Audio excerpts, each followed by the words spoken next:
Hey everyone, welcome back. Maybe you're winding down after a long day, lying in bed with the lights dimmed, taking a quiet walk through your neighborhood as the sun sets, or sitting on a train, watching the world blur by outside your window. Wherever you are right now, whatever moment of your day this finds you in, I'm really glad you're here with me. You know, there's something special about these quiet moments we carve out for ourselves, isn't there? In a world that never stops buzzing, notifications pinging, deadlines looming, endless streams of information flowing, finding this space to just think, to wonder, to question, that's precious. And today, we're diving into something that touches every single one of us, whether we realize it or not. We're exploring a big, beautiful, sometimes messy question. Are science and religion meant to be at odds, locked in eternal combat? Or can they actually work together to help us make sense of this strange, magnificent world we live in? And what about superstition? That quirky cousin that shows up at family gatherings and makes everyone a bit uncomfortable. Why do we hold on to beliefs that might not hold up under scrutiny, even here in 2025, when we have more access to information than any generation in human history? If you've ever wondered how to balance logic with faith, or why your otherwise rational friend swears by their lucky socks before every big meeting, or why miracle cures go viral on social media despite scientific debunking, then this episode is absolutely for you. We're going on a long, thoughtful journey together. Think of it as a conversation between friends rather than a lecture. We'll meander through history, philosophy, personal stories, and practical wisdom. So settle in, take a deep breath, maybe adjust your pillow or your earbuds, and let's explore together. If you're new here, imagine giving that subscribe button a gentle tap and ringing the bell so you don't miss our weekly chats about life's biggest ideas. And if you're a returning friend, welcome back. I'm so glad you chose to spend this time with me again. Ready? Let's begin. This episode was inspired by a fascinating talk from DrishtiCon by Drishti IAS, where Dr. Vikas Divyakirti, an educator who's touched millions of lives through his teaching, unpacks the relationship between science, religion, and superstition with such clarity and warmth. Dr. Divyakirti has this unique ability to take complex philosophical questions and make them feel relevant to our everyday lives. He suggests something that might surprise you. Science isn't the enemy of faith. It's actually a tool to sharpen our understanding while honoring our spiritual roots and cultural heritage. That idea feels so relevant right now because here we are in 2025, surrounded by incredible technology that would seem like magic to our ancestors. We've got AI systems that can write poetry, diagnose diseases, and even predict your mood based on your typing patterns. We've got space missions sending rovers to explore distant moons. We have instant global connections that let you video call someone on the other side of the planet as if they're sitting right next to you. We can edit genes, print organs, and carry the sum of human knowledge in our pockets.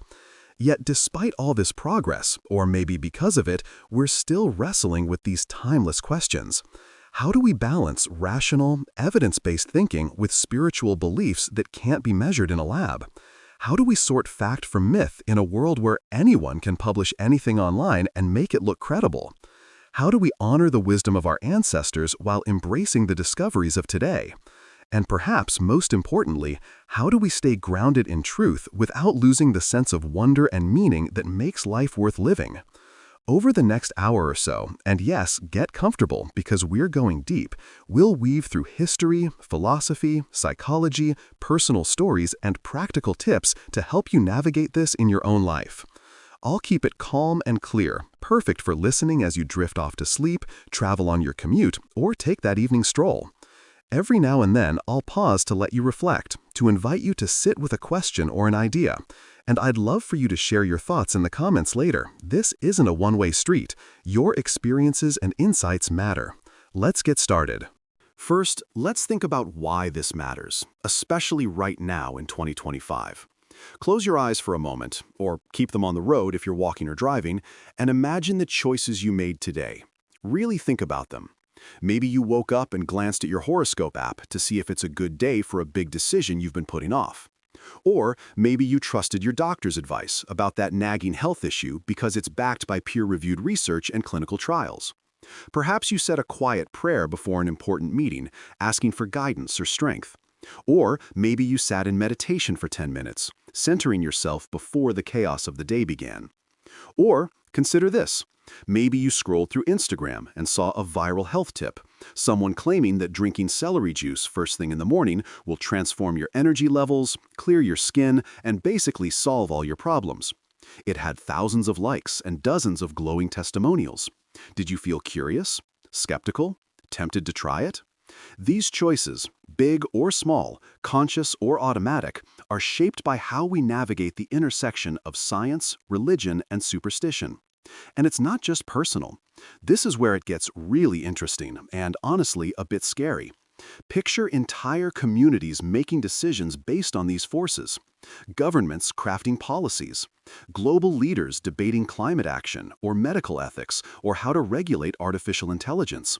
Think about the vaccine hesitancy that cost lives during the pandemic, or the climate change denial that continues despite overwhelming evidence, or the way certain religious beliefs influence laws about education, healthcare, and human rights. This isn't just about abstract ideas floating in some ivory tower. This is about how we live, how we think, how we treat each other, and how we shape the future that our children and grandchildren will inherit.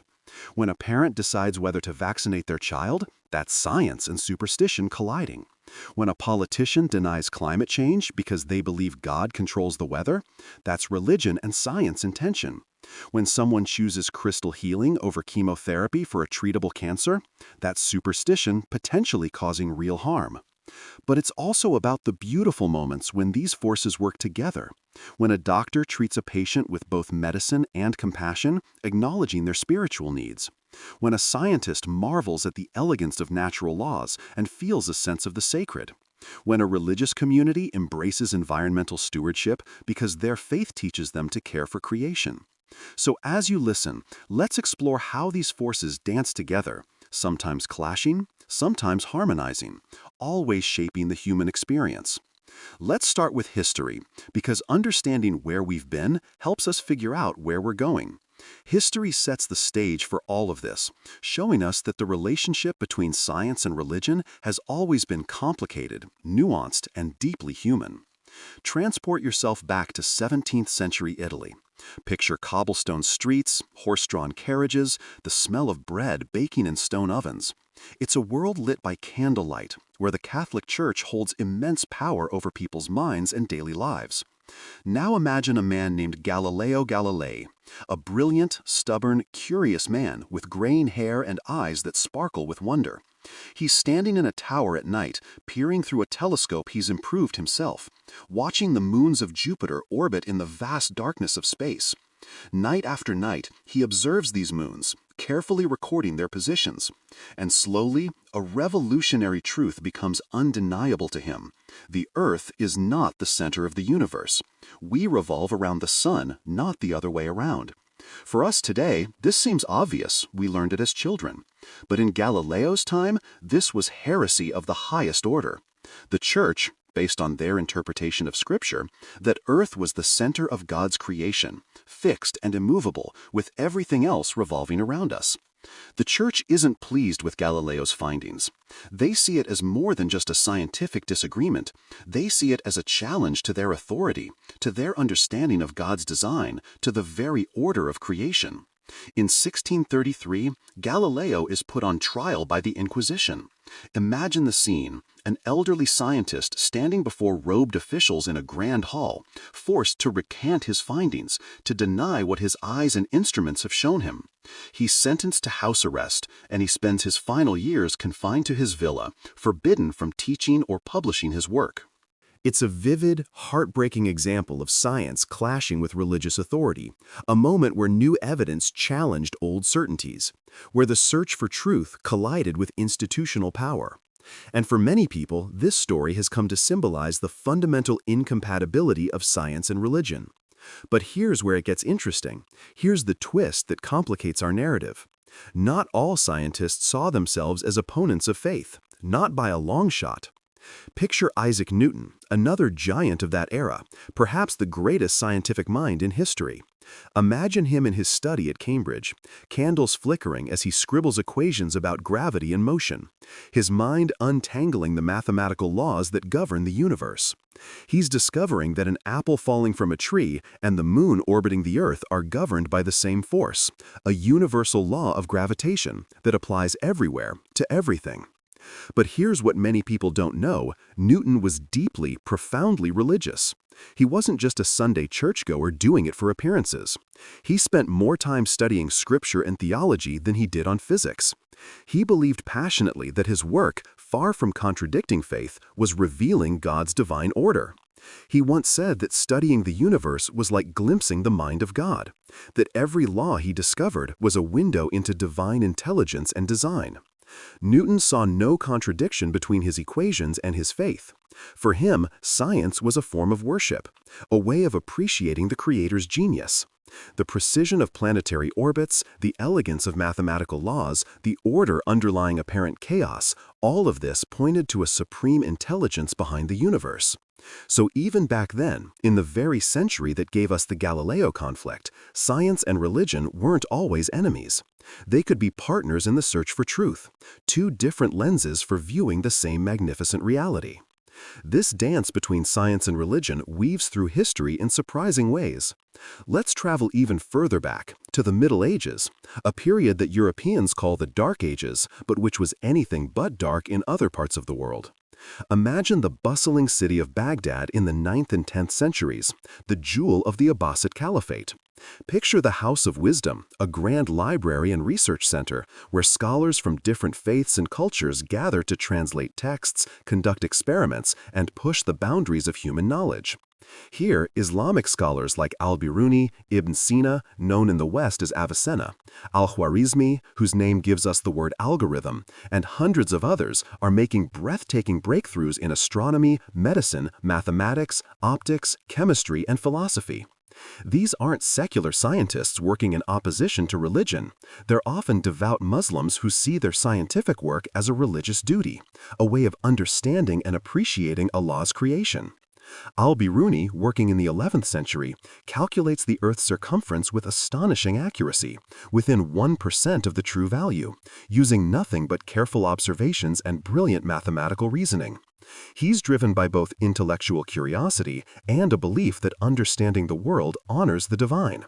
He writes extensively on astronomy, geography, geology, and anthropology, always with meticulous attention to evidence and measurement. Ibn Sina writes the Canon of Medicine, an encyclopedic medical text that becomes the standard textbook in European universities for 6 centuries. Think about that, 600 years. His work on identifying contagious diseases, describing hundreds of conditions, and explaining the importance of quarantine saves countless lives. And he's doing all this while also being a philosopher and theologian, seeing no contradiction between healing the body and caring for the soul. These Islamic scholars preserve and build upon Greek and Roman knowledge that would have been lost during Europe's turbulent Dark Ages. They translate Aristotle, Plato, Ptolemy, and Galen into Arabic, adding their own observations. When these texts eventually make their way back to Europe centuries later, they spark the European Renaissance. That's right, the rebirth of learning in Europe was fueled in large part by Islamic scholars who had kept the flame of knowledge burning. This shows us something crucial. Faith can fuel scientific discovery. The early Islamic scholars pursued knowledge because their prophet Muhammad had said, "Seek knowledge, even if it's in China," meaning go anywhere, learn everything, for knowledge is sacred. Their religion didn't hold them back, it propelled them forward. But fast forward to the 19th century, and tensions flare again with Charles Darwin. Picture a young naturalist aboard a ship called the HMS Beagle, sailing around South America in the 1830s. He's on the Galapagos Islands, a volcanic archipelago in the Pacific, observing finches, ordinary-looking little birds that, on closer inspection, are anything but ordinary. Darwin notices something fascinating. The finches on different islands have differently shaped beaks. On islands where the primary food source is hard nuts, the finches have thick, powerful beaks. On islands rich in insects, they have thin, pointed beaks perfect for probing. On islands with cactus plants, they have beaks adapted for feeding on cactus flowers. It's as if each population has been custom designed for its environment. But Darwin asks a revolutionary question. What if they weren't designed? What if, instead, these different types of finches all descended from a common ancestor, and over many generations, natural selection, survival of the fittest, shaped each population to fit its environment? Birds with beaks slightly better suited to their food source would survive and reproduce more successfully, passing on their traits. Over countless generations, tiny variations would add up to dramatic differences. This idea crystallizes into his theory of evolution by natural selection. And then he takes it further, ultimately proposing that all life on Earth, including humans, evolved from simpler life forms over millions, no, billions of years. We weren't specially created in our current form. We share ancestors with chimpanzees, with mice, with fish, with bacteria. We're all part of one grand family tree of life. The implications are staggering. For many religious people, this seems to contradict the creation stories in their sacred texts. The book of Genesis says God created humans in His image on the sixth day. How can this be reconciled with the idea that we evolved from ape-like ancestors over millions of years? When Darwin publishes On the Origin of Species in 1859, he unleashes a controversy that continues to this day. Some people reject evolution outright, holding fast to literal interpretations of Scripture. Even today, here in 2025, there are communities, particularly in parts of the United States, where battles rage about teaching evolution in schools. There are still creation museums that present dinosaurs living alongside humans, despite overwhelming evidence to the contrary. Yet here's what's beautiful and often overlooked. Many religious people, including many Christian theologians and clergy, have embraced evolution.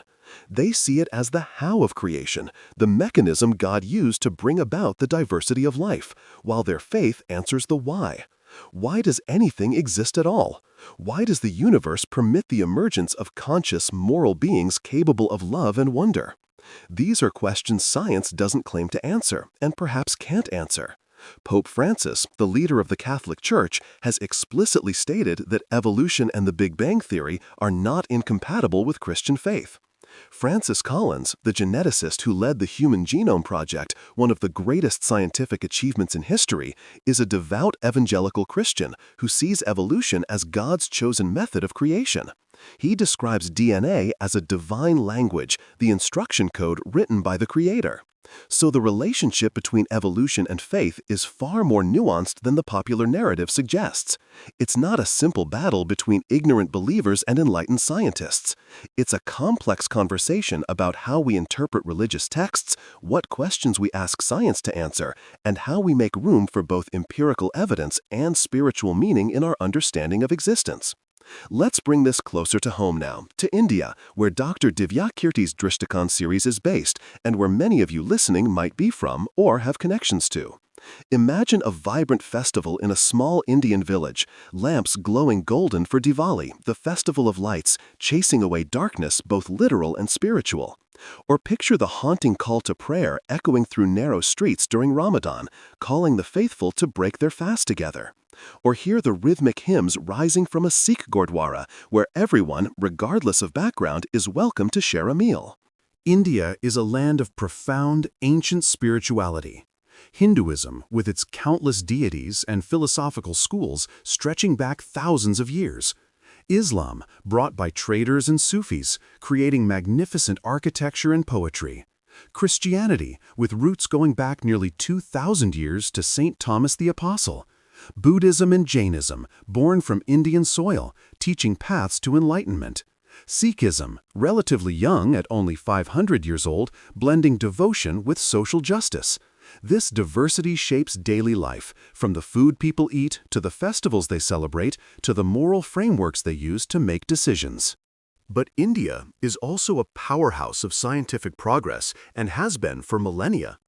Ancient Indian mathematicians gave the world the concept of zero. Pause and think about how fundamental that is to all of modern mathematics and computing. They developed the decimal system. Aryabhata, in the 5th century CE, accurately calculated pi and Earth's circumference and proposed that Earth rotates on its axis over 1,000 years before Copernicus. Fast forward to modern times.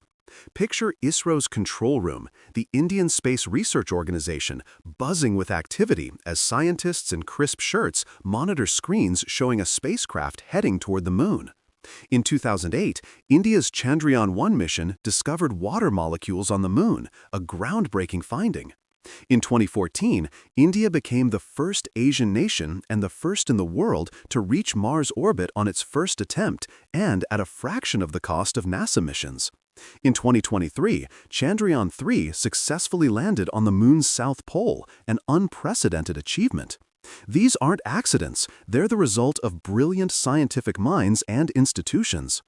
Or picture labs developing affordable vaccines and generic medicines that save lives not just in India but around the world.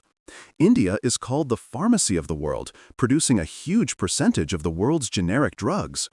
During the COVID-19 pandemic, India's vaccine production capacity was crucial to global health. This blend of ancient tradition and cutting-edge innovation is beautiful to witness. A software engineer might start their day with a puja, prayer ritual, before heading to work on artificial intelligence algorithms. A medical researcher might fast during Navaratri while conducting clinical trials. This coexistence is part of India's identity. But it can also create tension, confusion, and sometimes harmful contradictions.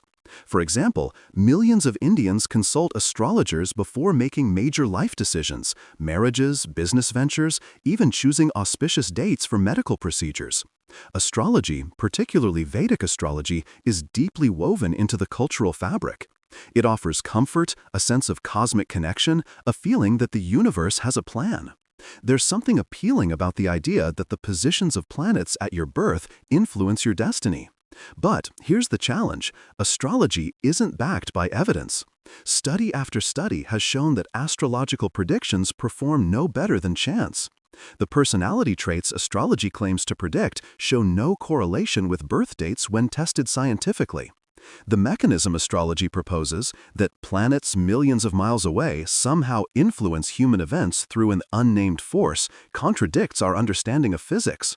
Yet belief persists, sometimes leading people to make important decisions based on planetary positions rather than practical considerations.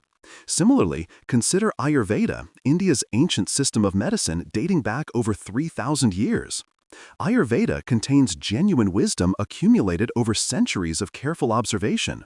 Turmeric's anti-inflammatory properties now confirmed by modern research. Meditation and yoga's benefits for mental health. The importance of diet and lifestyle in health. These insights are valuable and shouldn't be dismissed. But Ayurveda also includes claims that don't hold up under scientific scrutiny, like the idea that herbs alone can cure cancer, or that certain combinations can prevent all diseases, or that body types determined at birth dictate rigid dietary rules. When someone chooses traditional remedies over proven medical treatment for serious conditions like cancer or heart disease, the results can be tragic.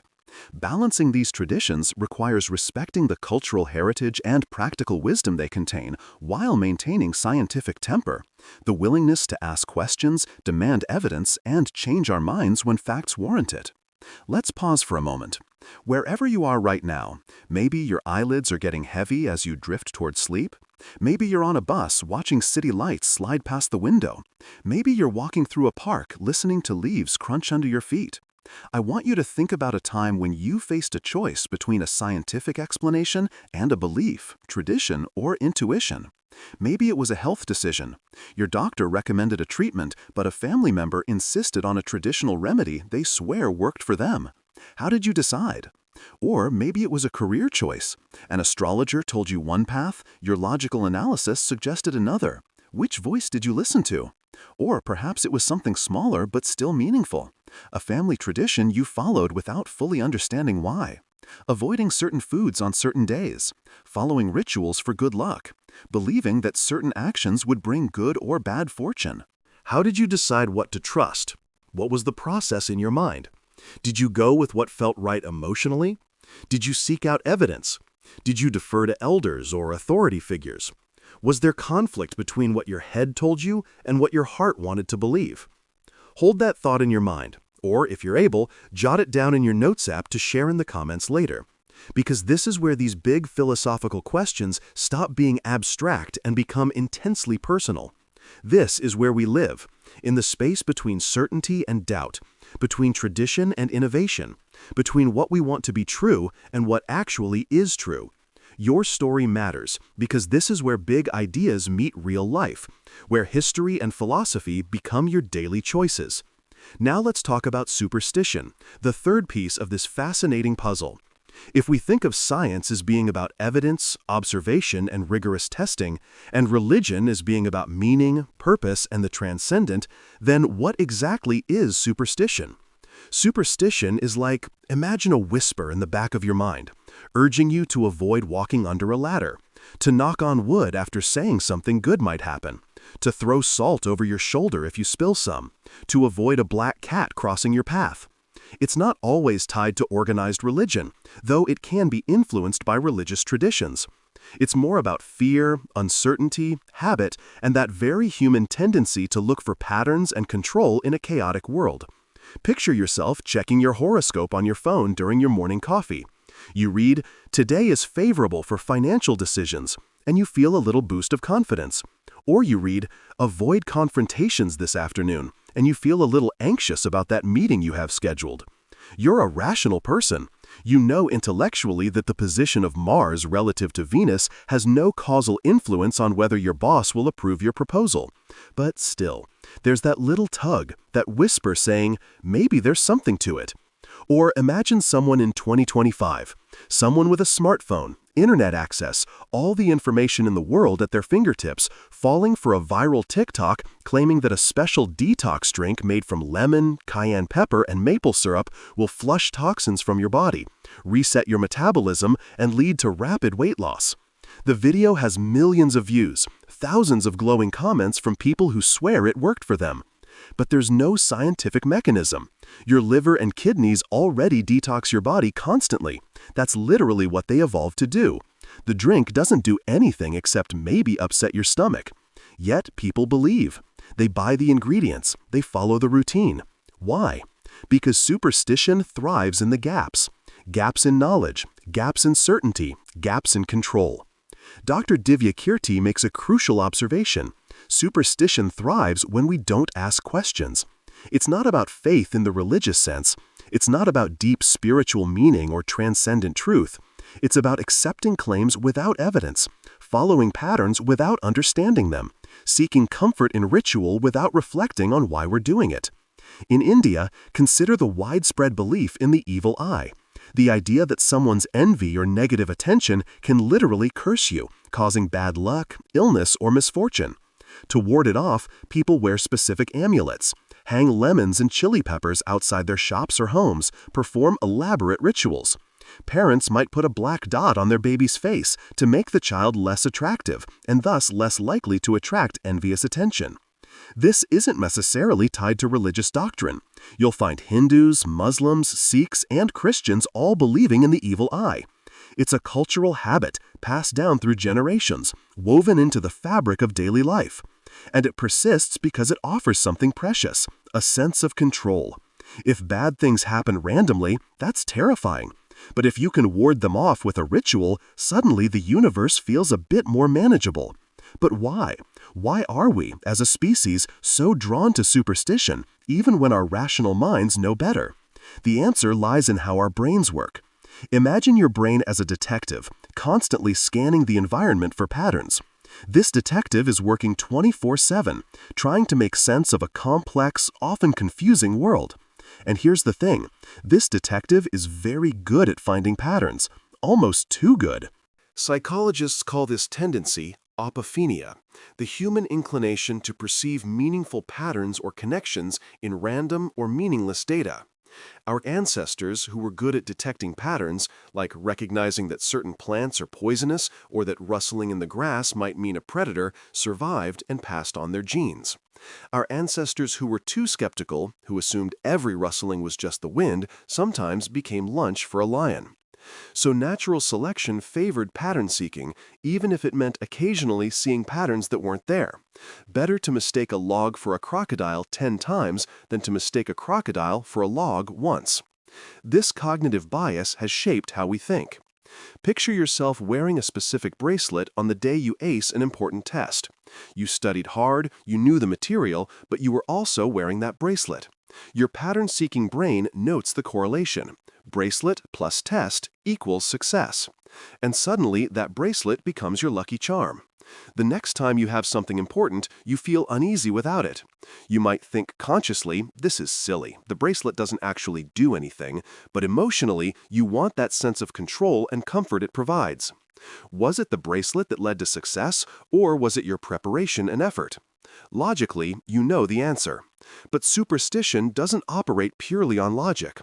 It operates on emotion, on the desire for certainty, on the comforting illusion of control. This tendency shows up across cultures in endlessly creative ways. In Chinese culture, the number 4 is considered deeply unlucky because in Mandarin, the word for 4, se, sounds similar to the word for death, se. Buildings skip the 4th floor, jumping from 3 to 5.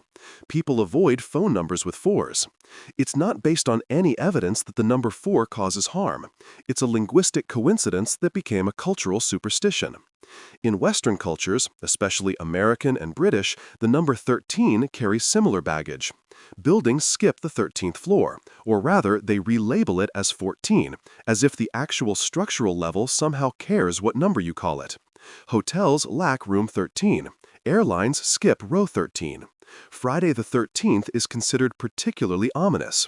Some people, suffering from a condition called triskaidekaphobia, experience genuine anxiety about the number. Again, there's no mechanism by which the number 13 causes bad luck. But the superstition persists because it's reinforced by selective attention. If something bad happens on Friday the 13th, people remember it and say, "See, I told you it was unlucky." If nothing bad happens, they don't update their belief. They just figure they were lucky that particular time or that the bad luck is still coming. Here in 2025, superstition hasn't faded with technological advancement. It's evolved, gone digital, and in some ways become more pervasive and dangerous than ever. Think about your social media feeds. Instagram, TikTok, YouTube, Facebook, they're flooded with modern superstitions dressed up in wellness language, pseudoscience jargon, and slick marketing. Picture scrolling through Instagram and seeing an influencer with perfect skin and a beautiful home promoting miracle supplements that promise to boost your brain power, give you boundless energy, melt away fat while you sleep, cure depression, fix your hormones, and generally solve every problem in your life. The post has hundreds of thousands of likes. The comments are full of testimonials. "This changed my life. I lost 20 pounds in a month. My anxiety disappeared." Most of these products are just expensive combinations of vitamins or powdered vegetables or various herbs. They're not actively harmful, usually, but they're also not the miracles they claim to be. The testimonials? Many are either paid, subject to placebo effects, or attributing results to the supplement when other factors like improved diet or exercise that started at the same time are the real cause. But they tap into something very human, our desire for quick fixes, for easy solutions to complex problems. And they exploit our pattern-seeking brains. You take the supplement, and then something good happens. You feel a bit better, you have a good day, you lose a bit of weight. Maybe because you've also been eating less. Your brain connects the dots. Supplement equals improvement. The supplement company has made a sale and gained an advocate. Or consider alkaline water, a trend that's been going strong for years. The claim is that most people's bodies are too acidic, and drinking water with a higher pH will balance your body's pH, leading to all sorts of health benefits. More energy, better digestion, disease prevention, even cancer treatment. It sounds scientific, right? pH levels, acidity, chemistry, these are real things. But here's what actual science tells us. Your body tightly regulates its pH level. Your blood stays between 7.35 and 7.45 pH no matter what you eat or drink, except in serious medical emergencies. Your stomach is highly acidic, around pH 2, because that's how it digests food and kills bacteria. Drinking alkaline water doesn't change your body's pH any more than eating acidic foods like tomatoes or oranges does. Your body is smarter than any trend. And if your blood pH did change significantly from drinking alkaline water, you'd be in the hospital with a medical emergency, not feeling energized. Yet alkaline water sells like crazy, often at prices many times higher than regular filtered water. It's modern superstition, belief in something that feels scientific but doesn't hold up under scrutiny. Superstition might seem harmless, even charming sometimes. What's the harm in knocking on wood or avoiding walking under ladders? But it can become dangerous, even deadly, when it leads people to reject effective solutions in favor of ineffective ones. Imagine someone diagnosed with early-stage cancer, let's say breast cancer, caught early with a high survival rate if treated promptly with surgery, chemotherapy, or radiation. But this person encounters a natural healer who tells them that chemotherapy is poison, that the medical establishment just wants to profit from keeping people sick, and that a special combination of herbs, dietary changes, and positive thinking can cure the cancer without those toxic treatments. It's appealing, isn't it? The promise of healing without the harsh side effects of chemo, the idea that nature has all the answers, the empowerment of taking control of your own healing. Maybe this healer is charismatic, convincing, seems genuinely caring. Maybe they share stories of supposed successes. Maybe the person is scared of hospitals and the medical system, and this alternative feels more comfortable, more aligned with their values. So they skip the proven treatment. They follow the alternative protocol faithfully. And maybe initially they feel better, partly because they're not dealing with chemo side effects, partly because they're in the early stages and don't feel sick yet, partly because of the placebo effect. But the cancer doesn't care about herbs or positive thinking. It keeps growing. By the time symptoms become undeniable and they finally seek medical help, it's often too late. What was a treatable early-stage cancer has become late-stage and potentially fatal. This isn't a theoretical scenario. It happens. Steve Jobs, the brilliant mind behind Apple, is perhaps the most famous example. When diagnosed with a treatable form of pancreatic cancer in 2003, he initially chose alternative treatments, special diets, herbal remedies, acupuncture, despite his doctors urging him to get surgery immediately. He spent 9 months trying these alternatives before finally agreeing to surgery. Later, he deeply regretted the delay, believing it contributed to his death in 2011. Here was one of the smartest, most successful people in the world, with access to the best medical care money could buy, and superstitious thinking still led him astray. Or consider the anti-vaccine movement, which has grown despite overwhelming evidence of vaccine safety and effectiveness. During the COVID-19 pandemic, while scientists around the world worked tirelessly to develop vaccines that could save millions of lives, misinformation spread just as quickly as the virus itself. People shared videos claiming vaccines contained microchips, or would alter your DNA, or were part of some vast conspiracy. None of this was true. These claims fell apart under the slightest scrutiny, but fear and superstition spread faster than facts. The consequences were real and tragic. People who refused vaccination were far more likely to be hospitalized or die from COVID-19. Some spent their final days in ICU beds, struggling to breathe, regretting their choice but unable to reverse it. Others survived but passed the virus to vulnerable family members. Communities with low vaccination rates saw preventable outbreaks. Children missed school, businesses closed, lives were upended. And it wasn't just COVID.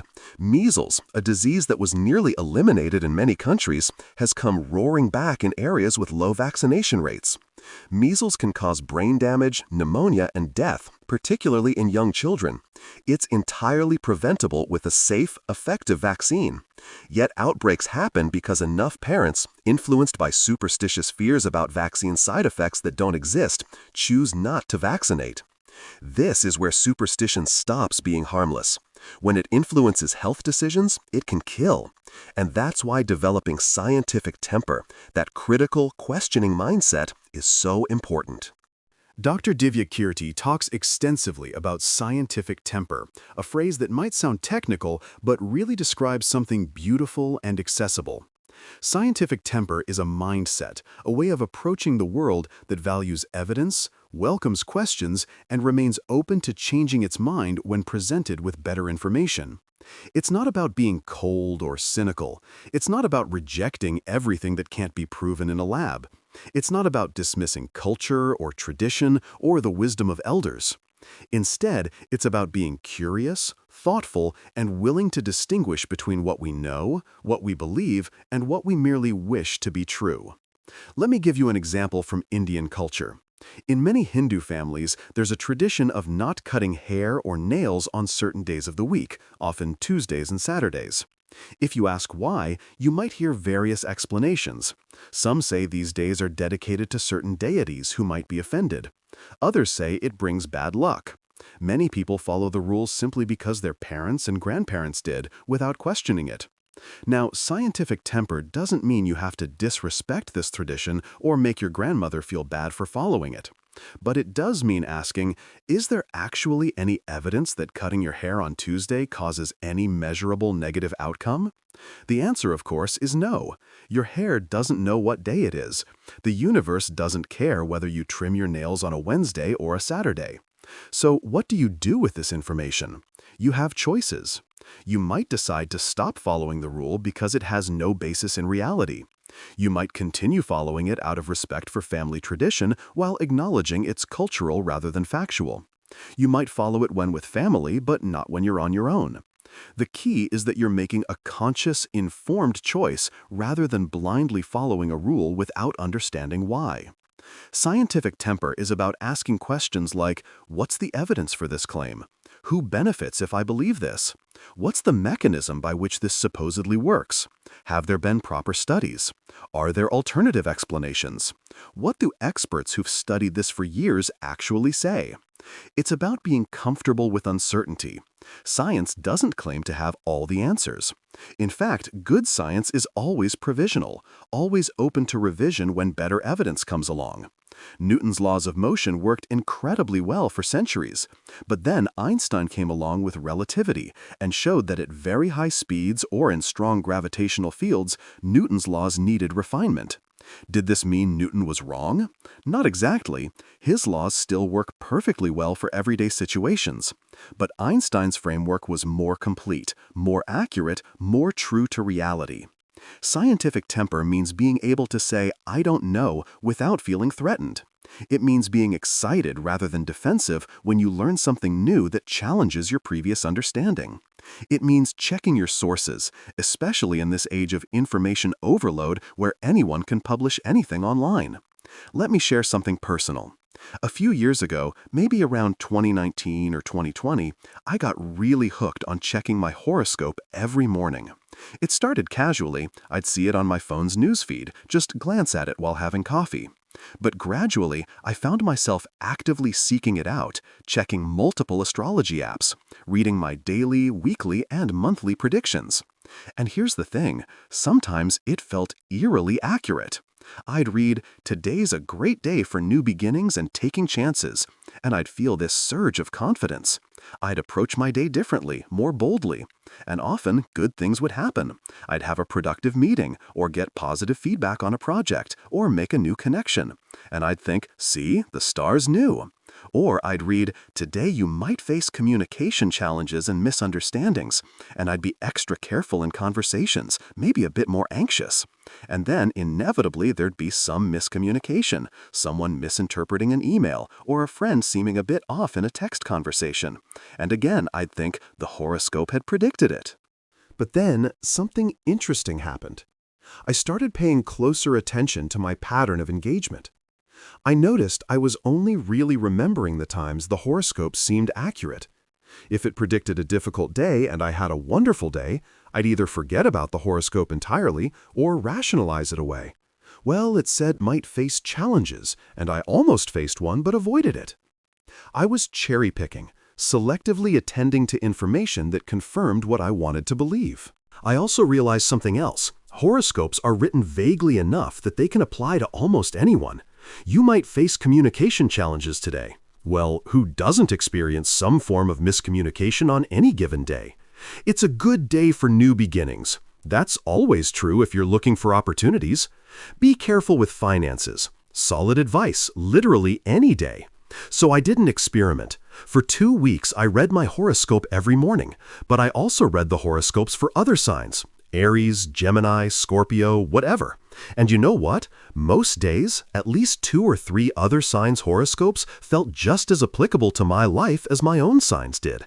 They were all written to be universal enough to resonate with almost anyone.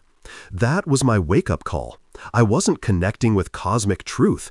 I was using the horoscope as a kind of psychological comfort blanket, a way to feel like the universe had some plan or guidance for me.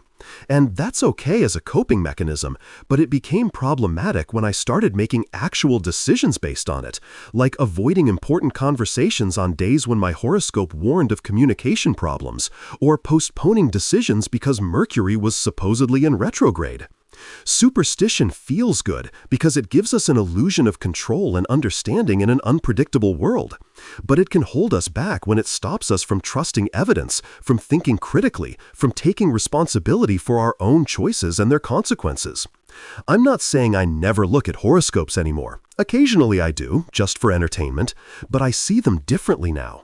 They're not guidance from the cosmos, they're creative writing that plays on universal human experiences and cognitive biases. And recognizing that has been liberating. As you listen, maybe you're getting sleepy now, or maybe you're almost at your destination. I want you to think about a superstition you've encountered in your own life. Maybe it's something your family does, like hanging a specific symbol for protection or following certain rules on specific days. Maybe it's something modern, like believing certain numbers are lucky, or that a particular routine guarantees success, or that some wellness trend you saw online will transform your health. Do you still follow it? Have you questioned it? What would happen if you tested it, if you deliberately did the opposite and saw whether anything actually changed? Hold that thought, and if you feel comfortable, I'd love to hear your story in the comments later. Because we all have these beliefs, these habits, these little superstitions. Recognizing them doesn't make us foolish, it makes us human, but examining them makes us wiser. Now we get to the heart of everything we've been building toward. How do we find balance between science, religion, and superstition here in 2025? How do we honor both logic and faith? How do we respect tradition while embracing progress? How do we stay grounded in evidence while leaving room for meaning, mystery, and the transcendent? Picture a tightrope walker high above the ground, carefully balancing. On one side, there's science, observation, evidence, measurement, the material world, the questions of how. On the other side, there's religion, meaning, purpose, morality, the spiritual realm, the questions of why. The tightrope walker needs both sides. Too far towards science, and life becomes empty, meaningless, just atoms bouncing around with no purpose. Too far toward religion without any grounding in evidence, and you can drift into delusion, denying obvious truths, making decisions based on wishful thinking. And then there's superstition, like an unpredictable gust of wind that threatens to knock you off balance entirely. It's not really part of the system, it's just noise, confusion, fear masquerading as understanding. The trick is to let each force do its job without letting them clash unnecessarily. Science is brilliantly equipped to answer certain questions. How does gravity work? How do vaccines prevent disease? How old is the Earth? How did life evolve? What causes mental illness? For these questions, we should trust the scientific method, observation, hypothesis, testing, peer review, replication. We should follow the evidence wherever it leads, even if it contradicts our assumptions. But science is limited. It can tell us how the universe works, but not why it exists in the first place. It can describe the neurochemistry of love, but that doesn't capture the experience of falling in love or explain why love matters.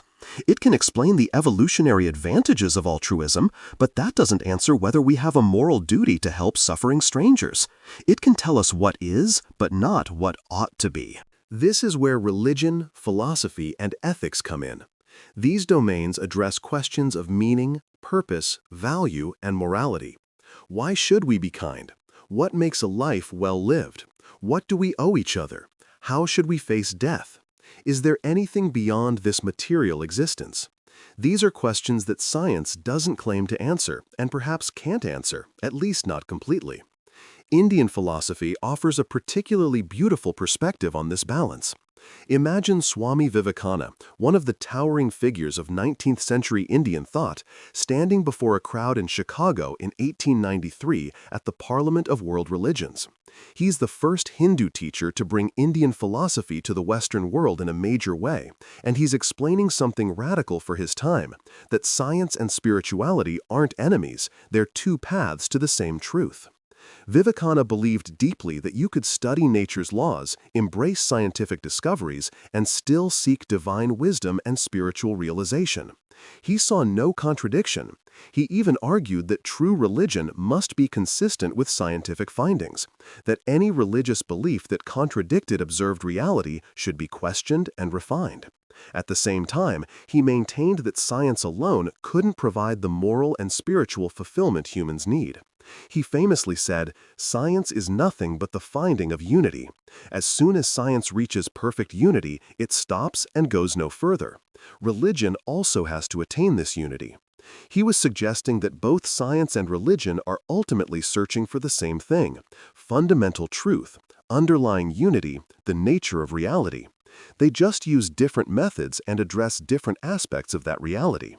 This resonates deeply with me because it means we don't have to choose between being rational and being spiritual. We don't have to shut off our critical thinking when we enter a place of worship, and we don't have to abandon our sense of wonder and meaning when we enter a laboratory. Think about the Bhagavad Gita, one of Hinduism's most important texts. It doesn't tell you to blindly follow rules. Instead, it encourages karma yoga, thoughtful action based on wisdom and discernment, not just ritual. It teaches about dharma, doing what's right in your specific context, which requires thinking, questioning, understanding. Or consider the Charvaka school of Indian philosophy, which flourished around 600 BCE. The Charvakas were radical materialists who argued that only what can be perceived through the senses is real, that there's no afterlife, that pleasure and happiness in this life are what matter. While most Hindu traditions disagreed with them, the very existence of this school shows that India has a long tradition of questioning, debating, and tolerating diverse viewpoints. Doubt and inquiry aren't foreign to Indian culture. They're built into its philosophical DNA. This philosophical openness, this ability to hold multiple perspectives in productive tension, is something we desperately need in 2025. We need to be able to appreciate both the elegant mathematics of quantum physics and the profound poetry of the Upanishads. We need scientists who can feel awe and wonder, and spiritual practitioners who value evidence and reason. Let's look at some real people who've embodied this balance, because it's not just theoretical, it's entirely possible to live with both scientific rigor and spiritual depth. Dr. Francis Collins, whom I mentioned earlier, is one of the world's leading geneticists. He led the Human Genome Project, which mapped all the DNA in human chromosomes, an achievement that has revolutionized medicine and our understanding of life itself. He's published hundreds of scientific papers, received numerous awards, and served as director of the National Institutes of Health in the United States. And he's a devout evangelical Christian. He sees no contradiction between accepting evolution and believing in God. In his book, The Language of God, he describes how studying DNA strengthened rather than weakened his faith. He sees the genetic code as elegant, beautiful, almost like divine language written into the fabric of life. He argues that science reveals how God creates, while faith addresses why anything exists at all and what our purpose is. Or consider APJ Abdul Kalam, India's beloved people's president and a brilliant aerospace scientist. He was instrumental in developing India's civilian space program and military missile systems. He was deeply committed to scientific education and technological advancement for India.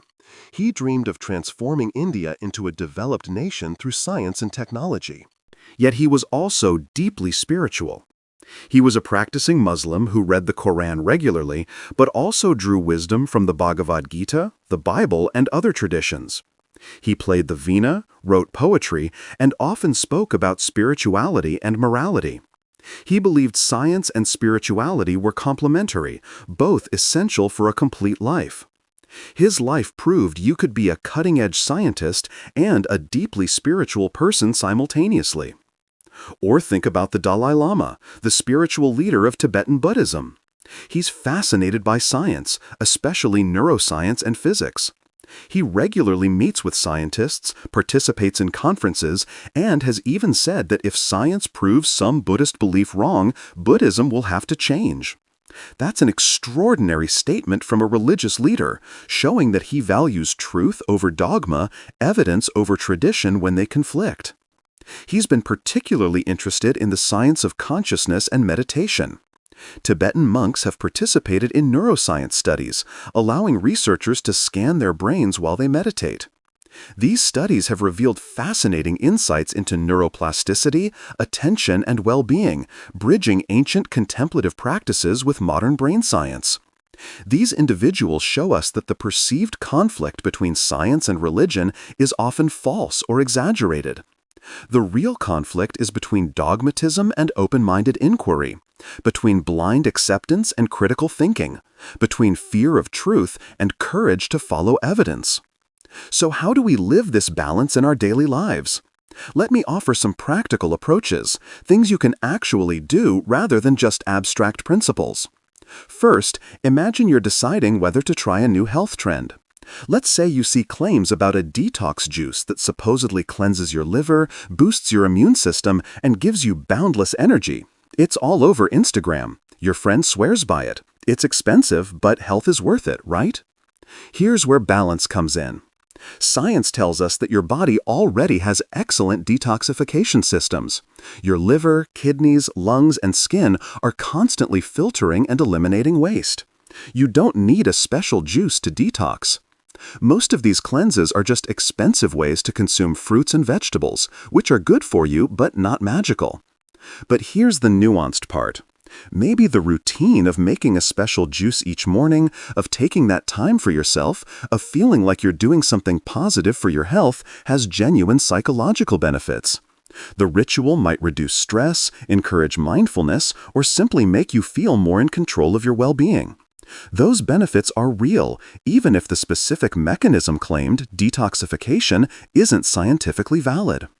So a balanced approach might be, enjoy the juice if you like it and can afford it. Appreciate the ritual and the nutrients. But don't expect miracles. Don't skip actual medical care because you think the juice is enough. And maybe recognize you could get similar benefits from any mindful morning routine that includes eating fruits and vegetables. Or consider a cultural tradition, like fasting during a holy month. Ramadan for Muslims, Navratri for some Hindus, Lent for Christians, Yom Kippur for Jews. Fasting has ancient spiritual significance. It's about discipline, empathy with the poor, spiritual cleansing, connection with the divine. These meanings are real and valuable. Interestingly, science is now discovering health benefits of fasting too. Intermittent fasting can improve metabolic health, increase cellular repair processes, and even support cognitive function. So here's a case where traditional spiritual practice aligns with modern scientific findings. But, and this is where balance and wisdom are crucial, if you're diabetic, fasting could be dangerous. Your blood sugar regulation requires regular food intake. If you're pregnant or nursing, fasting could harm you or your baby. If you have a history of eating disorders, fasting might trigger unhealthy patterns. A balanced approach honors the tradition's spiritual meaning while listening to your body's actual needs. Maybe you fast in a modified way, eating small amounts to maintain health while still honoring the spirit of the practice. Maybe you substitute a different form of spiritual discipline. Maybe you consult both with a religious guide and a healthcare provider to find an approach that works. The key is not treating tradition and science as opponents, but as complementary sources of wisdom that both deserve consideration. Another crucial area where science and wisdom must work together is ethics. Science gives us incredible tools and capabilities, but it doesn't tell us whether we should use them. That's where ethics comes in, often informed by religious and philosophical traditions. Let's explore this more deeply, because it's enormous in 2025. Picture a laboratory where scientists are working with CRISPR, a revolutionary gene editing technology. It's like having molecular scissors that can cut DNA at precise locations, allowing us to add, remove, or replace genetic sequences. The potential is staggering. We could eliminate genetic diseases, cure cancers, extend human lifespan, even enhance human capabilities. But CRISPR also raises profound ethical questions. Should we edit human embryos to prevent genetic diseases? What about to prevent conditions like deafness or dwarfism? Are those diseases to be eliminated, or are they part of human diversity to be respected? What about enhancing traits like intelligence, athletic ability, or physical appearance? Where's the line between medicine and enhancement, between healing and designing? Some religious perspectives offer important cautions here. Many religious traditions emphasize human dignity, the sanctity of life in its natural form, concerns about playing God. When the Catholic Church expresses reservations about embryo editing, they're not being anti-science. They're raising important questions. Do we have the wisdom to reshape human nature? What happens to people who can't afford enhancements? Do we create a genetic underclass? What about unintended consequences we can't foresee? These aren't questions science alone can answer. Science can tell us what's possible, but ethics, informed by philosophy, religion, cultural values, and democratic deliberation, must decide what's permissible. In India, Jainism's principle of ahimsa, non-violence, shapes debates about animal testing in medical research. Is it ethical to harm animals to develop medicines that might save human lives?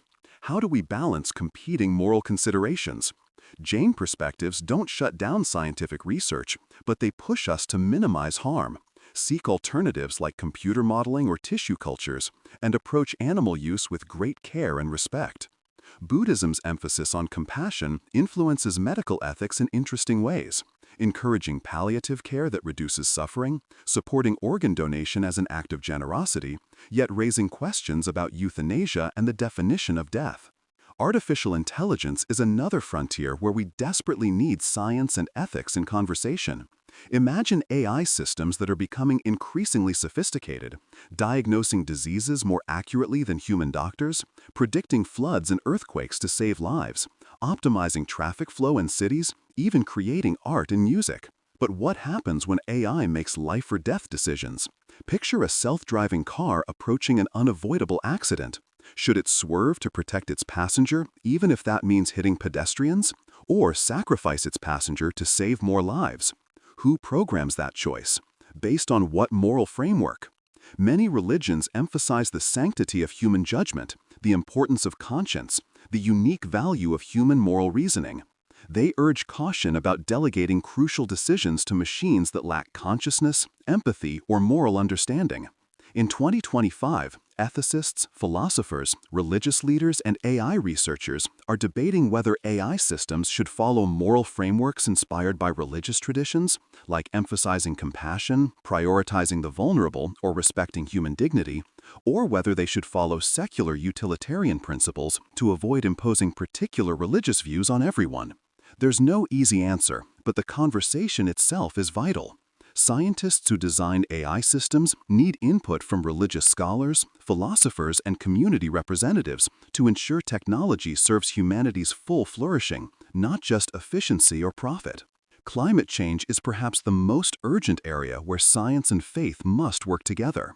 Picture the evidence that science provides: melting ice caps, rising sea levels, increasing frequency of extreme weather events, changing precipitation patterns, coral reefs bleaching, species going extinct. The data is overwhelming. Human activity, burning fossil fuels, deforestation, industrial agriculture, is warming the planet at an unprecedented rate. Yet climate action faces resistance from some religious communities. In certain interpretations of Christianity, some believe God controls the climate, so humans can't significantly change it. Some believe environmental disasters are divine judgment rather than consequences of human choices. Some see Earth's resources as given to humans for unlimited use. Some believe in an imminent end times, making long-term environmental stewardship seem pointless. In Hinduism and some indigenous traditions, some view environmental changes as part of vast cosmic cycles beyond human influence, leading to fatalism rather than action. These perspectives can hinder urgent climate action. But here's what's beautiful and hopeful. Many religious leaders and communities are reinterpreting their traditions to emphasize environmental stewardship. Pope Francis wrote Laudato Si', an encyclical explicitly addressing climate change and calling for urgent action, framing it as a moral and spiritual imperative. Islamic scholars have issued declarations on climate change, emphasizing humans' role as Khalifa, stewards of Earth. Jewish communities are reviving agricultural laws about letting land rest and not wasting resources. Hindu and Buddhist groups are promoting sustainable living based on principles of interconnection and non-harm. Imagine interfaith climate dialogues where imams, priests, rabbis, monks, and scientists unite to promote Earth stewardship. Religious communities have massive reach. They can mobilize billions of people, influence values and behaviors, provide moral motivation for the sacrifices climate action requires. When faith and science align on climate, the potential for change is enormous. Picture a temple in India installing solar panels, not just for cost savings, but as an expression of dharma, right action for protecting creation. Or a mosque in Pakistan teaching sustainable farming practices as Islamic stewardship. Or a church in Brazil protecting rainforest as sacred duty. These are real things happening now, showing how faith can amplify science's call to action. Let's take a broader, global view, because this conversation about science, religion, and superstition plays out differently across cultures, and there's wisdom to be found in many places. Picture Japan, where you might see Shinto priests blessing a new technology factory, performing traditional rituals to invoke good fortune and protection for cutting-edge semiconductor manufacturing. It's a striking image, ancient spiritual tradition and ultra-modern technology coexisting, not in conflict but in harmony. Japanese culture has somehow managed to embrace rapid technological advancement while maintaining deep connections to traditional spirituality and aesthetics. Or travel to the Middle East, to the great medieval centers of Islamic learning. Remember that Islamic scholars once pioneered algebra, an Arabic word, astronomy, optics, and medicine. They preserved and advanced human knowledge during Europe's Dark Ages. That tradition, inspired by faith, laid groundwork for modern science.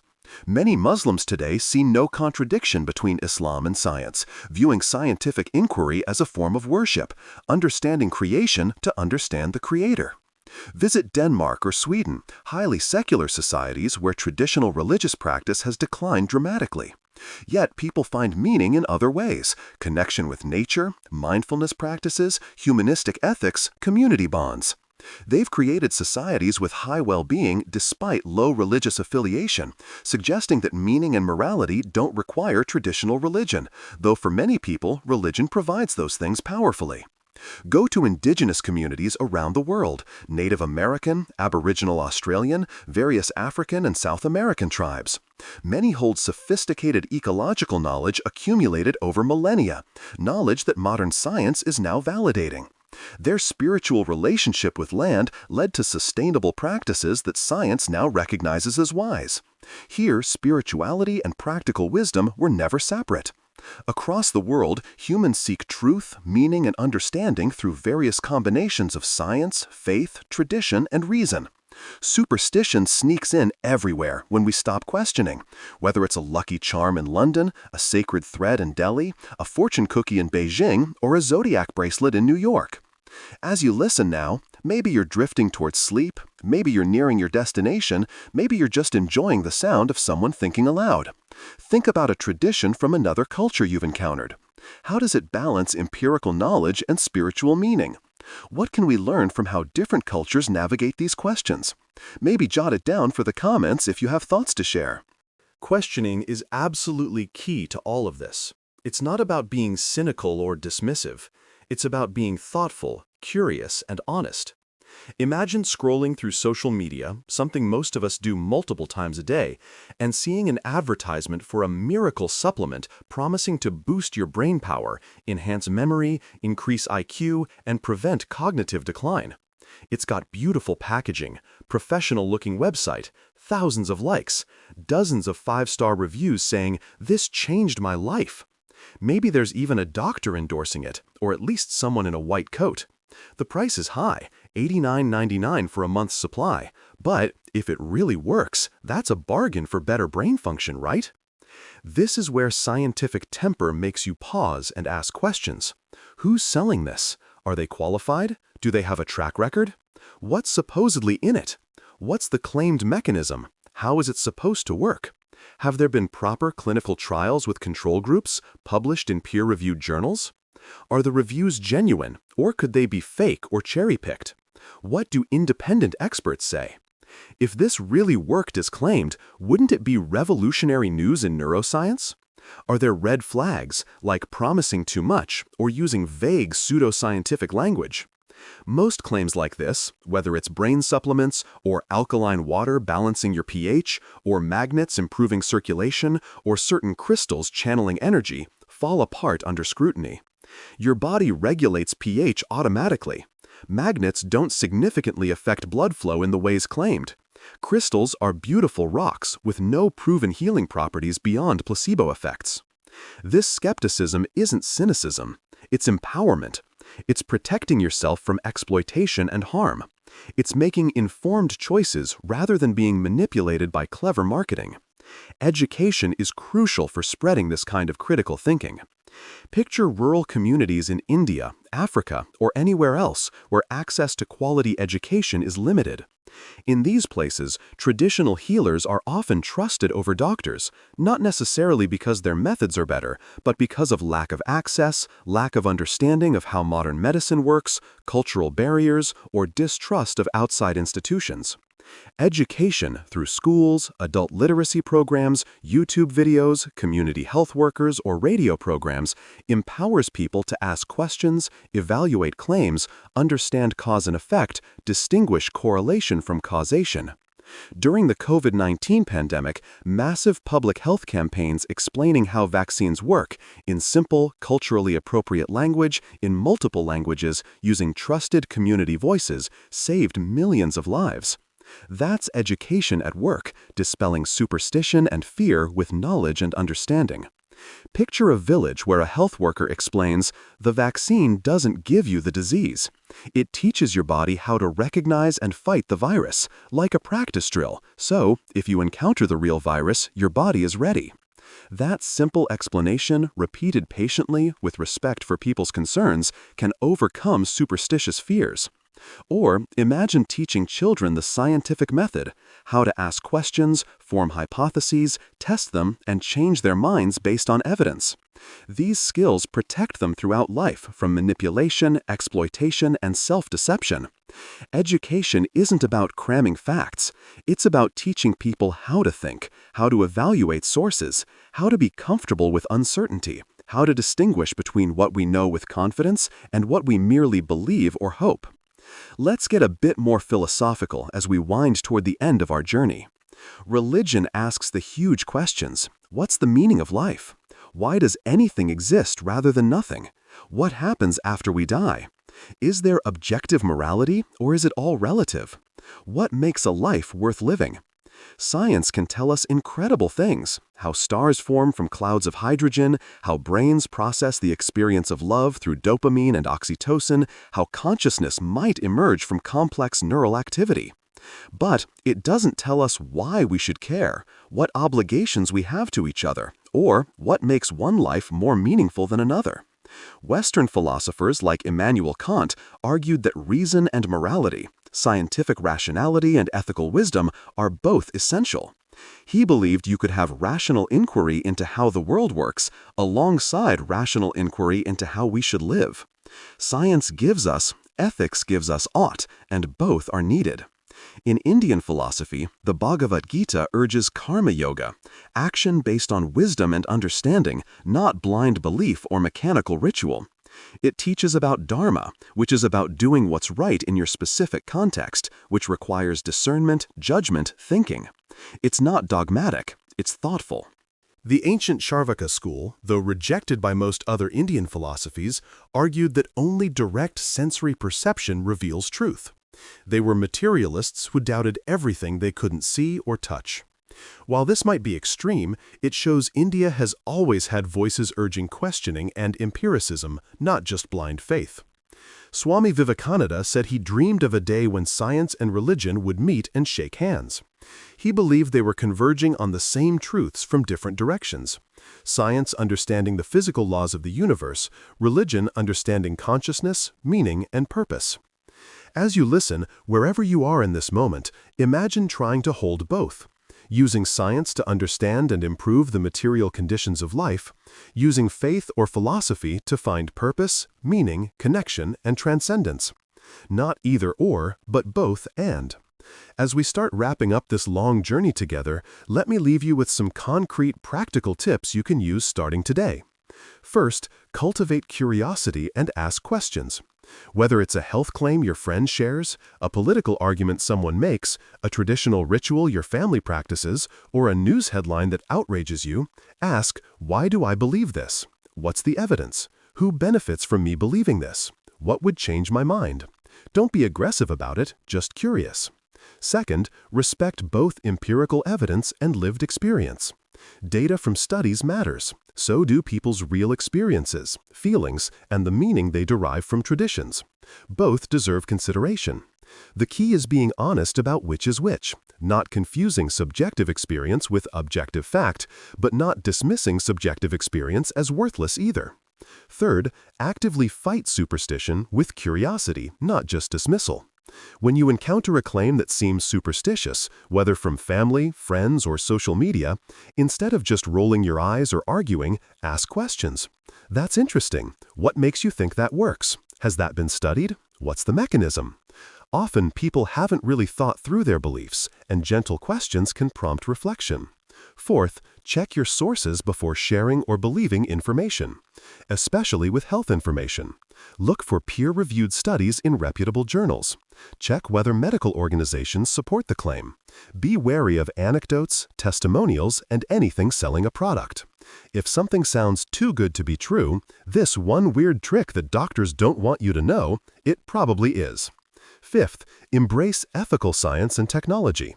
Support scientific progress, but insist it be done ethically and humanely. Support funding for medical research, space exploration, renewable energy, AI development, but also support regulations protecting privacy, preventing discrimination, ensuring equitable access, and considering long-term consequences. Sixth, find your own balance. You don't have to choose between being a rational person and a spiritual person. You can meditate and also trust vaccines. You can pray and also accept evolution. You can honor your cultural traditions while questioning which parts are meaningful and which parts are just superstition. Your balance might look different from someone else's, and that's okay. Seventh, be humble, both about what science knows and what it doesn't, both about what your religious tradition offers and where it might be limited. Certainty is appealing, but humility is wiser. The universe is vast, reality is complex, and we're all figuring this out as we go. Eighth, share knowledge kindly. When you learn something that contradicts someone's belief, don't be smug or superior about it. Share what you've learned with respect and curiosity. Hey, I was reading about this, and it's really interesting. Did you know? People are much more receptive to new information when they don't feel attacked or belittled. Ninth, model the balance you want to see. If you want a world where people think critically while remaining compassionate, where they value evidence while staying open to mystery, where they question claims while respecting diverse traditions, be that person. Your example matters more than your arguments. 10th, stay curious and keep learning. Science constantly updates our understanding. New discoveries happen daily. Your willingness to keep learning, to update your beliefs when presented with better evidence, to remain intellectually humble, that's what scientific temper really means. One last pause before we close. I want to invite you to think deeply about something, and if you're able, to share your reflections in the comments when you get a chance. Think about a modern issue where science and religion intersect. Maybe it's something we've talked about, like artificial intelligence, climate change, genetic engineering, or healthcare decisions. Or maybe it's something more personal, like how you approach mental health, or how you make career decisions, or how you think about death and meaning. How do you think we should approach these issues? What role should scientific evidence play? What role should religious or philosophical wisdom play? Where should we draw lines? What gives you hope and what worries you? I'll be reading the comments, and I genuinely love to hear your thoughts. This isn't rhetorical. Your perspective matters. Your struggles with these questions are valid, and we learn from each other's experiences. Here's a quick little quiz to check your thinking. Don't worry, there are no wrong answers, just opportunities to reflect. Question 1. If someone tells you that wearing a specific gemstone will boost your career success, what's your first instinct? Do you buy it immediately because it can't hurt? Do you ask for scientific evidence of the mechanism? Do you follow it out of respect for tradition, even if you're skeptical? There's no single right answer, but notice what your gut reaction is and why. Question 2. True or false? Science can explain everything about emotions, like love, including why we should value them. Think about it. Science can describe the neurochemistry of love, the evolutionary advantages of pair bonding, the brain regions that activate when we see someone we care about. But does that explain why love matters, or why a life with love is better than one without it? That's where you need more than just science. Question 3. If a traditional belief says you shouldn't leave your home during a solar eclipse because it's dangerous or inauspicious, what would you do? Would you follow it out of respect for tradition? Would you ignore it because there's no scientific reason to fear eclipses? Would you use it as a teaching moment to explain what eclipses actually are? Would you stay home anyway just to keep peace with family? Again, notice your instinct and the reasoning behind it. Question 4. A friend shares a viral video claiming that a certain breathing technique can cure anxiety, depression, and even serious diseases. The video has millions of views and emotional testimonials. What's your approach? Do you try it immediately? Do you research whether there are actual studies? Do you recognize that breathing techniques can genuinely help with anxiety? That's documented, while being skeptical of claims about curing diseases. That's not documented. This is where nuance matters. I'll share my own answers to these in the comments section, and I'm genuinely curious to see what you all think. Remember, the goal isn't to get the right answer, it's to think critically and honestly about how you navigate these questions in real life. We've been on quite a journey together, haven't we? We've traveled from 17th century Italy watching Galileo peer through his telescope to medieval Baghdad, where Islamic scholars were advancing human knowledge, to the Galapagos Islands, where Darwin observed finches, to modern India, where ancient spirituality and cutting-edge technology coexist in fascinating tension. We've explored why we're drawn to superstition, how our pattern-seeking brains can sometimes lead us astray, and why scientific temper, that beautiful habit of questioning, of seeking evidence, of staying curious, is so crucial in 2025 when misinformation spreads at the speed of a click. We've seen that science and religion don't have to be enemies. They can be partners, each addressing different aspects of human experience. Science tells us how things work. Religion helps us figure out why they matter. Science gives us tools. Religion and philosophy help us use them wisely. Science describes what is. Ethics prescribes what ought to be. We've looked at real people, from Newton to Vivekananda, from Francis Collins to APJ Abdul Kalam, who've lived this balance beautifully, proving it's not just theoretically possible, but actually enriching to integrate scientific rigor with spiritual depth. And we've talked about the challenges, when superstition leads people to reject life-saving treatments, when religious dogma ignores overwhelming evidence, when scientific capabilities race ahead of ethical wisdom, when the internet amplifies both knowledge and nonsense at equal volume. The world we live in, this complicated, beautiful, confusing, magnificent world of 2025, needs people who can hold multiple truths simultaneously. People who can marvel at the Big Bang while finding meaning in prayer. People who trust vaccines while honoring ancient healing wisdom that has genuine value. People who embrace technology while insisting it serves human flourishing. People who question claims while respecting diverse traditions. People who follow evidence while leaving room for mystery, meaning, and wonder. That's the balance we're aiming for. Not perfect certainty, but honest inquiry. Not blind faith, but thoughtful devotion.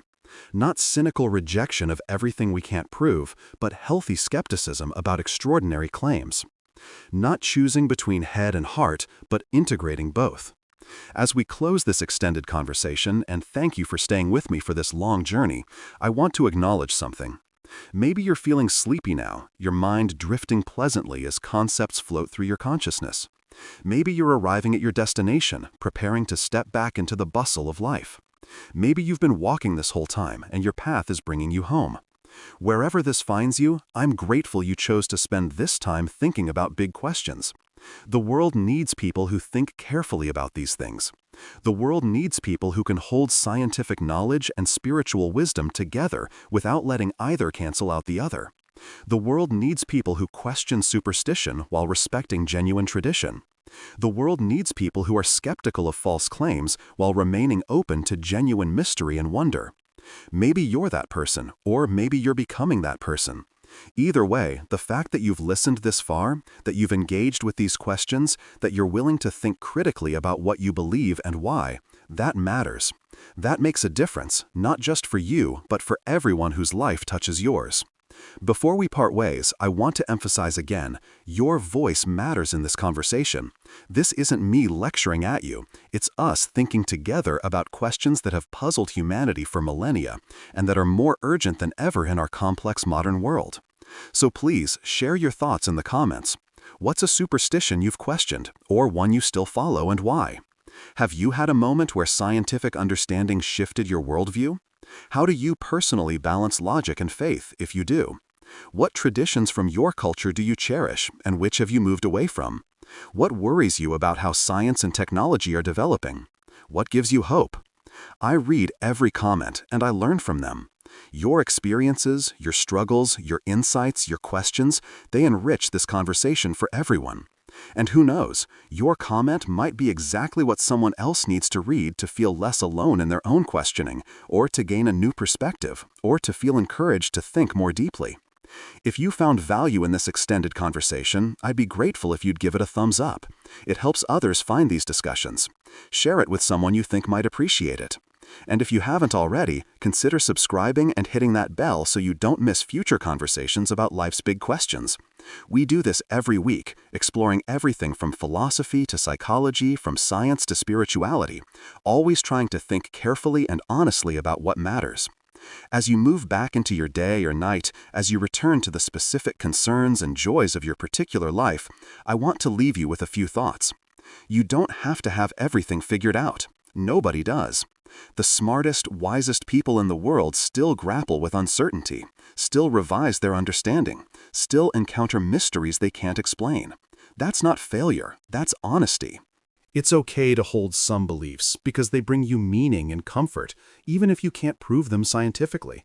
But be honest with yourself about which beliefs those are, and don't let them prevent you from accepting evidence when it matters, especially in areas like health where the stakes are real.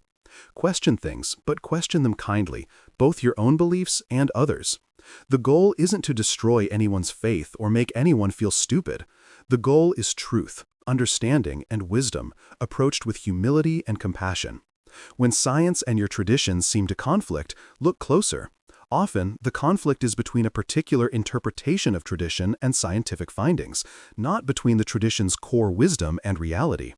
Many apparent conflicts dissolve when we're willing to think more deeply about what our traditions really mean. Be patient with people who believe things you think are wrong. Remember that you probably believe some things that aren't quite right too. We all do. Change minds through example, through sharing knowledge kindly, through asking good questions, not through mockery or superiority. Stay curious, keep learning, be willing to change your mind. Those are signs of strength, not weakness. Take care of this beautiful, mysterious, complicated world we all share. Whether you see it as divine creation or the product of natural processes or both, it's precious and worthy of our care. And finally, remember that you can be both rational and wonder-filled, both skeptical and hopeful, both scientifically minded and spiritually alive. These aren't contradictions, they're complementary ways of engaging with the fullness of existence. So as we come to the end of this long, winding conversation, whether you're drifting off to sleep now, or stepping off a train, or finishing your walk, or arriving home, I want to say thank you. Thank you for your time, your attention, your willingness to think about difficult questions. Keep questioning, keep learning, keep seeking that balance between evidence and meaning, between logic and faith, between skepticism and wonder. Keep being curious about the world and honest with yourself. Keep growing in wisdom and compassion. Until we meet again for our next conversation, take good care of yourself. Sleep well if that's where you're headed, travel safe if you're still moving. Enjoy the rest of your day or evening. And remember, you're part of an ancient human tradition of seeking truth, meaning, and understanding. That's something beautiful. I'll see you in the next episode where we'll explore another fascinating question together.